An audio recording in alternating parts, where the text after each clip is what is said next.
সাইডগুলো, কিন্তু ভিতরে কি আছে সেটা দেখিনি। তো এখন এখানে দেখতে পাচ্ছি আমি একটা বোতল আছে, হ্যাঁ একটা বোতল আছে, এটা ওয়াটার বোতল। তো সাথে কি আসলো এখানে দেখি, পানি খাওয়ার জন্য স্ট্র আছে আর বাচ্চাদের কিছু স্টিকার এখানে দিয়েছে। এটা আমি এবার আনবক্সিং করব। তো ওপেন করে দেখি কি আছে, এটা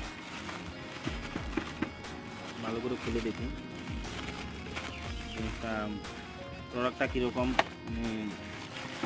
দিয়ে গেলো আমাকে। যদি দেখতে পাচ্ছেন এটা একটা দিয়েছে, স্ট্র আছে দুটো, আর বাচ্চাদের খেলনা, এগুলো বাচ্চাদের খেলনা,